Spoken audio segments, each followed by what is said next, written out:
Hello class 10th students. चलिए आज हम लोग नेशनलिज्म इन इंडिया चैप्टर का थर्ड टॉपिक जो है टूवर्ड सिविल डिसोबीडियंस मूवमेंट, इसको स्टार्ट करते हैं और देखते हैं क्या क्या घटनाएं इस दौरान हुई थीं।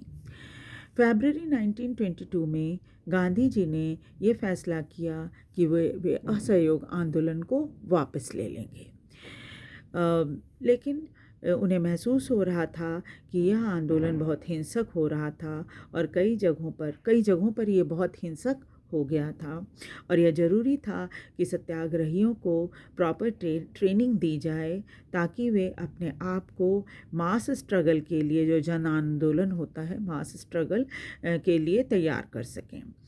कांग्रेस के अंदर ही कई नेता ऐसे थे जो जन आंदोलन से थक गए थे और काउंसिल के इलेक्शन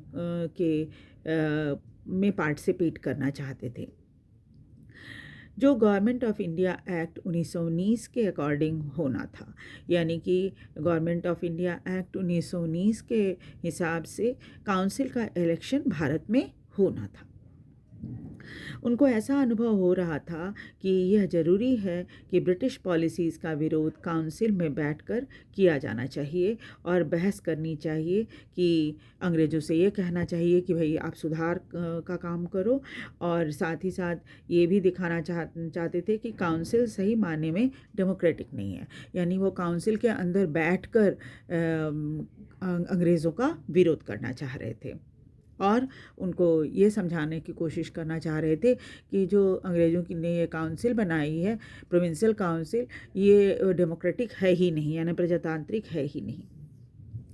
C.R. दास और मोतीलाल नेहरू, जो जवाहरलाल नेहरू के पिता हैं, उन्होंने स्वराज पार्टी की स्थापना की जो कांग्रेस के अधीन ही था और यह विचार रखा कि हमें काउंसिल पॉलिटिक्स को वापस स्वीकार कर लेना चाहिए, क्योंकि कुछ लोग विरोध कर रहे थे इसका। इसलिए C.R. दास और मोतीलाल नेहरू जो थे, इन दोनों ने स्वराज पार्टी की स्थापना कर दी कांग्रेस के अंदर ही, और उन्होंने इस बात के लिए आर्गूमेंट किया, बहस किया कि काउंसिल पॉलिटिक्स में हमें वापस आ जाना चाहिए। यानी कि हम इलेक्शन से जीतें, फिर काउंसिल में आएं और तब अंग्रेज़ों का विरोध करें। लेकिन नौजवान नेताओं में जवाहरलाल नेहरू और सुभाष चंद्र बोस ने आधारभूत तरीके से जन आंदोलन करना चाहा। कांग्रेस में जो नौजवान नेता थे, जिनमें जवाहरलाल नेहरू और सुभाष चंद्र बोस थे, ये बिल्कुल एकदम रेडिकल चेंज चाहते थे, एकदम जड़ से सब कुछ बदलना चाहते थे और इसलिए वो अंग्रेज़ों को उखाड़ने की बात करते थे, यानी कि अंग्रेज़ों को यहाँ से, भारत से बिल्कुल हटा देना है। ऐसी स्थिति में अंदरूनी विवाद और असहमति ने भारतीय राजनीति को एक नया रूप दे दिया 1920 के आखिरी समय में। पहला प्रभाव ये था कि पूरी दुनिया में जिस समय बहुत सारे बदलाव आ रहे थे कांग्रेस के अंदर 1920 के आखिरी समय में, सालों में, तो उस समय क्या कारण था? एक तो था कि दुनिया में ग्रेट डिप्रेशन हो गया था, जिसकी वजह से अनाज की कीमत घटने लगी थी 1926 के बाद, और 1930 के बाद तो कीमतें अचानक गिर गईं। जैसे जैसे खेती की चीज़ों की डिमांड घटी, किसानों को अपना अनाज बेचने और टैक्स चुकाने में परेशानी होने लगी। इसलिए 1930 तक गाँवों में खलबली मच गई कि भाई हम अनाज जो उगाएंगे, उपजेगा खेतों में, उसको कोई खरीदेगा ही नहीं तो क्या होगा। पूरा टर्मोइल की स्थिति कंट्री साइड में, यानी गाँव में थी, ग्रामीण इलाकों में थी। ऐसे ही माहौल के बीच ब्रिटेन में टोरी सरकार, जैसे भारत में बीजेपी और कांग्रेस आदि पार्टियां हैं, उसी तरह से ब्रिटेन में एक पार्टी है जिसका नाम है टोरी पार्टी, और उसकी सरकार बनी इंग्लैंड में। ऐसी वैधानिक कमीशन की स्थापना की जिसके हेड सर जॉन साइमन थे, और ये जो टोरी पार्टी थी, टोरी गवर्नमेंट, उसने एक कमीशन की स्थापना की और जिसका हेड जो था वो सर जॉन साइमन नाम का व्यक्ति था। सर जॉन साइमन, है ना, और इन्हीं के नाम पर इस कमीशन का नाम ही साइमन कमीशन रख दिया गया था। भारत में हो रहे राष्ट्रवादी आंदोलन को देखकर किया गया था। इस कमीशन की स्थापना भारत में जो आंदोलन चल रहा था अंग्रेज़ों से स्वतंत्र होने के लिए, इसी को ध्यान में रखकर इस कमीशन की स्थापना की गई थी। और इस कमीशन में क्या था कि उनका काम ये था कि भारत में जो संवैधानिक सिस्टम है उसे कैसे बनाया जाए, है ना। वो भारत आके भारत की संवैधानिक व्यवस्था को देखने वाले थे और कैसे संविधान के अनुरूप भारत को चलाया जाए, ये सब इनका काम था। इस कमीशन का काम, साइमन कमीशन का काम था।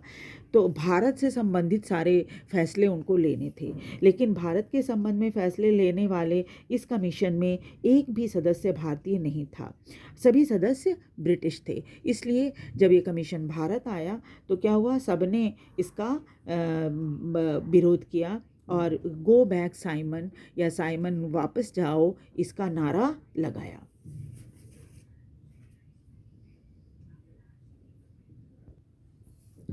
सभी पार्टियों में कांग्रेस, मुस्लिम लीग, इन सब ने मिलजुल कर प्रदर्शन किया। तब लॉर्ड इरविन ने अक्टूबर 1929 में एक ऐसे ही जैसे अस्पष्ट सा एक डोमेनियन स्टेटस वाला एक ऑफ़र दिया भारतीय नेताओं को। डोमेनियन स्टेटस का मतलब होता है स्वायत्तता देना। ये क्या होता है? इसका अर्थ है कि आपको पूर्ण स्वतंत्रता नहीं मिलेगी। स्वायत्तता का या डोमेनियन स्टेटस का क्या मतलब होता है, ये आप अच्छी तरह समझ लीजिए कि इसका अर्थ ये होता है कि आप पूरी स्वतंत्रता आपको नहीं मिलेगी। आप ब्रिटिश क्राउन जो है, यानी अंग्रेज़ जो आपको पता ही है, वहाँ पर तो किंग और क्वीन शासन करते हैं, तो आपको उनके अंडर में एक डोमिनियन क्षेत्र बना दिया जाएगा। और इरविन ने इसके साथ साथ एक और प्रस्ताव रखा था भारतीय नेताओं के सामने, वो ये कि राउंड टेबल कॉन्फ्रेंस होगा और भविष्य के संविधान के संबंध में डिस्कशन होगा, है ना। ये ऑफ़र इरविन ने, उस समय जो यहाँ का वाइसराय था, उसने दिया। इस प्रस्ताव से कांग्रेस के नेता बिल्कुल संतुष्ट नहीं हुए। जब ये ऑफ़र उनको मिला भारतीय नेताओं को, तो वे बिल्कुल खुश नहीं हुए। उनको ये चीज़ पसंद नहीं आई, संतुष्ट नहीं हुए वे। भारत में मूलभूत बदलाव चाहने वाले नेता जैसे जवाहरलाल नेहरू, सुभाष चंद्र बोस, ये लोग सब, इनको तो सब जो थे वो बिल्कुल ही बहुत असर्टिव हो गए थे कि नहीं, हमें तो स्वतंत्रता चाहिए ही चाहिए। उदारवादी और नरम दल के नेता जो चाहते थे कि भारत में एक संवैधानिक सिस्टम बने ब्रिटिश डोमेनियन के अधीन, वे अपना प्रभाव खोने लगे, यानी कि उनका साथ देने वाले ज़्यादा लोग नहीं थे। यानी पहले तो ये मॉडरेट और लिबरल जो थे, इनके सपोर्टर्स कुछ थे पार्टी के अंदर, लेकिन अब धीरे धीरे इनका प्रभाव कम होने लगा था।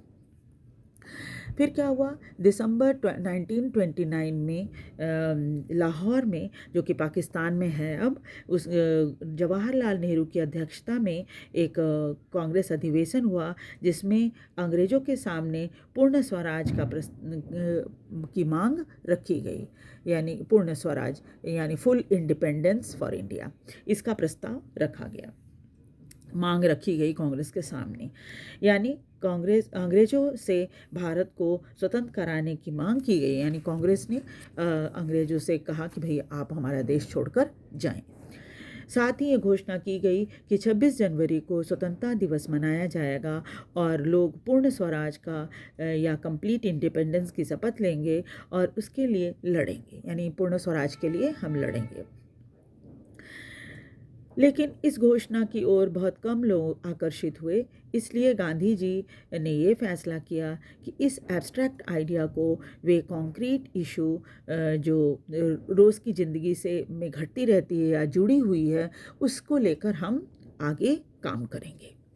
उसके बाद देखिए salt march and civil disobedience movement, यानी कि जो डांडी मार्च गांधी जी ने किया था वो, उसके संबंध में हम पढ़ेंगे। और साथ ही साथ क्या है, सिविल डिसोबीडियंस मूवमेंट, जिसको सविनय अवज्ञा आंदोलन भी कहा जाता है, उसके बारे में जानेंगे। चलिए देखते हैं आगे। महात्मा गांधी ने पाया कि नमक एक पावरफुल सिंबल हो सकता है जो पूरे देश को यूनाइट कर सकता है। इसलिए 31 जनवरी 1930 को उन्होंने एक पत्र वाइसराय इरविन को भेजा, और अपनी 11 मांगें उसमें लिखकर दी। एक लेटर भेजा वाइसराय इरविन को, उसमें अपनी 11 डिमांड्स जो थी वो लिखी थी। और इसमें क्या था कि कुछ डिमांड तो साधारण हित की थी, यानी सबके कॉमन था, और कुछ जो थे डिमांड खास वर्गों के लिए थे, जैसे इंडस्ट्रियलिस्ट के लिए थे, किसानों के लिए थे, और भी कई लोगों के अलग अलग ग्रुप के लिए उन्होंने डिमांड उसमें रखी थी। और उन्होंने कोशिश ये की थी कि वो एक डिमांड की लिस्ट जो है वो वाइड रेंजिंग हो, यानी ज़्यादा से ज़्यादा लोगों की डिमांड को इसमें इंक्लूड किया जा सके, ताकि किसी को ऐसा ना लगे कि गांधी जी ने उनके लिए कुछ डिमांड इरविन के सामने तो रखी ही नहीं थी। इस तरह से गांधी जी सबको एक साथ लाना चाहते थे, ताकि अंग्रेज़ों के विरुद्ध लड़ाई एक साथ मिलकर लड़ सकें। सबसे ज़्यादा आंदोलित करने वाला टॉपिक था नमक पर टैक्स हटाना। ये डिमांड गांधी जी ने इरविन के सामने जो प्रस्ताव दिया था अपने लेटर में, उसमें लिखा था। अब इस सॉल्ट मार्च में से क्या बताना चाह रहे थे गांधी जी, वो देखिए। नमक एक ऐसी चीज़ है जिसका इस्तेमाल सभी करते हैं, चाहे वो अमीर हो या गरीब हो, और हमारे भोजन का एक महत्वपूर्ण पदार्थ भी है ये। नमक के ऊपर टैक्स और अंग्रेज़ों का नमक उत्पादन पर एकाधिकार, महात्मा गांधी का ये मानना था कि हम हर भारतीय को अंग्रेज़ों का ये अत्याचारी चेहरा भी देखना चाहिए। यानी इतनी कॉमन सी चीज़ पर भी उन्होंने एकाधिकार, मोनोपोली कर रखी थी। और साथ ही साथ क्या था कि वो उस पर टैक्स लगाते थे।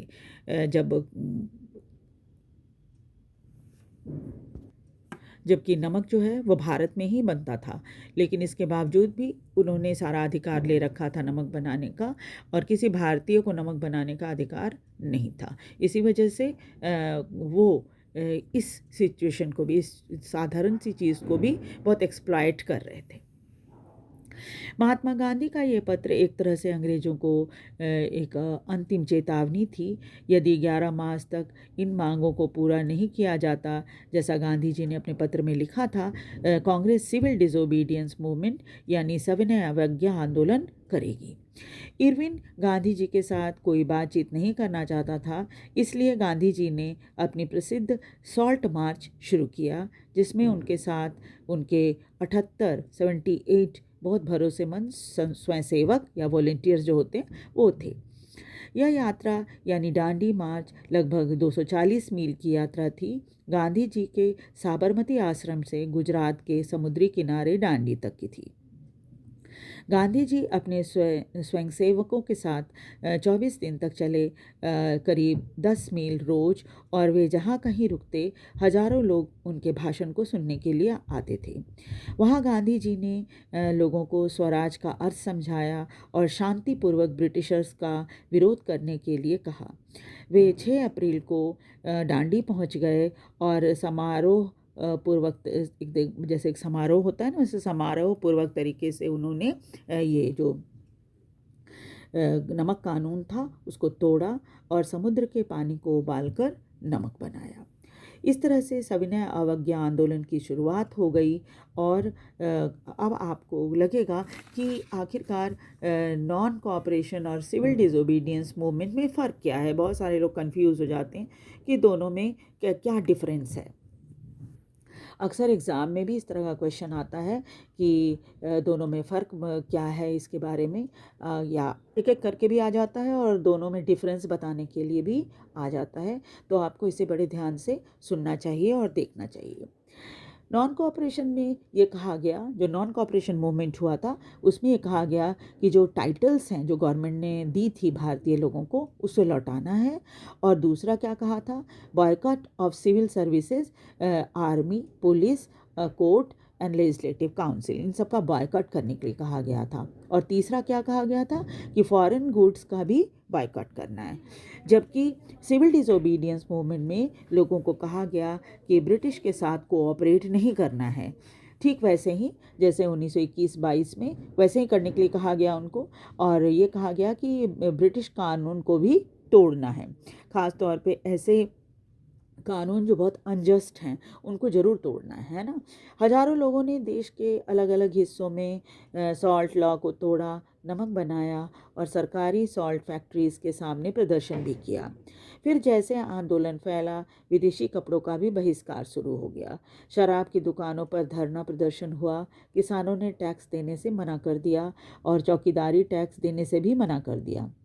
ज़मीन की टैक्स जो होती थी वो भी, उसके लिए भी मना कर दिया और चौकीदारी टैक्स देने में के लिए भी मना कर दिया।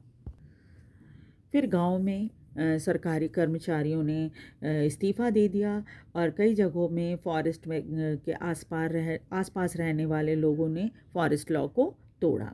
रिज़र्व फॉरेस्ट के अंदर चले गए, लकड़ियाँ इकट्ठी की और जानवरों को चराया। आपको पता ही है उसमें अभी भी 3 तरह के फॉरेस्ट होते हैं, रिज़र्व, प्रोटेक्टेड एंड अनक्लास्ड, जिसमें रिज़र्व और प्रोटेक्टेड फॉरेस्ट के अंदर जाना मना होता है।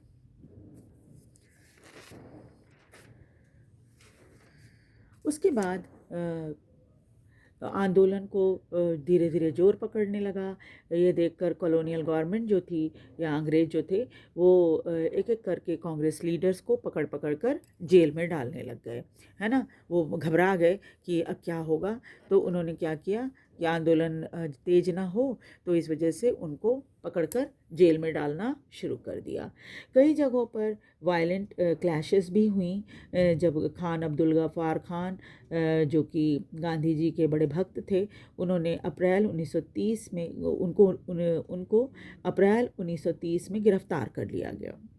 तो गुस्साए हुए लोगों ने पेशावर की सड़कों पर प्रदर्शन किया। पेशावर जो पाकिस्तान में है, वहाँ पर बहुत सारे लोगों ने इसका विरोध किया और प्रदर्शन किया। और सेना की बख्तरबंद गाड़ियाँ, आपने देखा होगा, जो ख़ास तौर पे दंगा वगैरह को रोकने के लिए गाड़ियाँ आती हैं, वो बड़े ही बुलेट प्रूफ होती हैं, तो उस तरह की गाड़ी को बख्तरबंद गाड़ी कहते हैं। तो इस तरह की गाड़ियाँ जो हैं आई और वहाँ पर पुलिस फायरिंग भी हुई, उसमें कई लोग जो थे मारे गए। 1 महीने के बाद जब गांधी जी को भी गिरफ्तार किया गया, तो शोलापुर में वर्कर्स ने police post, municipal building, law court, railway station और उन सभी इमारतों पर हमला करना शुरू कर दिया जो ब्रिटिश रूल को सिंबलाइज करती थी। अंग्रेज़ सरकार डर गई और अपनी अत्याचारी नीति को लागू कर दिया, यानी कि आप हमारा विरोध करोगे तो हम तुम्हारे साथ मारपीट करेंगे। शांतिपूर्वक प्रदर्शन कर रहे सत्याग्रहियों के ऊपर हमला हुआ, यहाँ तक कि महिलाओं और बच्चों को भी पीटा गया और करीब 1 लाख लोगों को गिरफ्तार कर लिया गया, है ना। इस तरह से क्या हुआ, अंग्रेज़ों ने ये तरीका अपना लिया कि भाई आप मेरा विरोध करोगे तो हम फिर ऐसे ही करेंगे कि आपके ऊपर ज़्यादती करेंगे, मारपीट करेंगे आपके साथ और गिरफ्तारी भी करेंगे। इसलिए उन्होंने कल लगभग 1 लाख लोगों को गिरफ्तार भी कर लिया था। ऐसी स्थिति में गांधी जी ने आंदोलन को रोक दिया और 5 मार्च 1931 को इरविन के साथ संधि के लिए तैयार हो गए। जो संधि गांधी और इरविन के बीच हुई, उसमें गांधी जी बातचीत के लिए राउंड टेबल कॉन्फ्रेंस में भाग लेने के लिए तैयार हो गए। और आपको याद ही होगा, फर्स्ट राउंड टेबल कॉन्फ्रेंस जब हुआ था तो कांग्रेस ने इसका बायकॉट किया था। अब ये कॉन्फ्रेंस जो था, सेकेंड राउंड टेबल कॉन्फ्रेंस, ये लंदन में होना था और इसके साथ ही अंग्रेज सभी पॉलिटिकल प्रिजनर को जेल से छोड़ने के लिए भी तैयार हो गए। तो उस समय गांधी जी जब राजी हो गए सेकेंड राउंड टेबल कॉन्फ्रेंस में पार्टिसिपेट करने के लिए, तो अंग्रेज़ों ने कहा कि हाँ ठीक है, बदले में हम जो पॉलिटिकल लीडर्स गिरफ्तार हो गए हैं उन सबको हम छोड़ देंगे। दिसंबर 1931 में गांधी जी लंदन गए, लेकिन ये वार्तालाप जो है वो फेल हो गई और गांधी जी निराश होकर वापस आए। उस समय पानी के जहाज़ से इंग्लैंड जाना होता था और इसमें काफ़ी वक्त लग जाता था। इसलिए जब गांधी जी वापस आए तो उन्होंने पाया कि यहाँ अंग्रेज़ों ने अपना दमन चक्र चला रखा है और खान अब्दुल गफ्फार खान और जवाहरलाल नेहरू जेल में हैं और कांग्रेस को एक गैर कानूनी पार्टी या इल्लीगल पार्टी घोषित कर दिया गया है अंग्रेज़ों द्वारा। अंग्रेज़ों ने कांग्रेस को इल्लीगल पार्टी घोषित कर दी थी। बहुत सारे ऐसे तरीके अंग्रेज़ों ने अपनाए जिससे कांग्रेस कोई मीटिंग ना कर सके, डेमोन्स्ट्रेशन ना कर सके या किसी तरह का कोई बायकॉट ना कर सके। बड़े सशंकित मन से गांधी जी ने फिर से सिविल डिसोबीडियंस मूवमेंट यानी सविनय अवज्ञा आंदोलन शुरू किया और ये आंदोलन लगभग 1 वर्ष तक चला। लेकिन 1934 आते आते या 1934 आते आते ये आंदोलन धीमा पड़ गया। और आगे हम 3.2 जो है how participant saw the movement, इसको करेंगे। और आपको ये वीडियो कैसा लग रहा है कमेंट करके बताएं, और वीडियो को लाइक, शेयर और सब्सक्राइब भी ज़रूर करें। Thank you very much.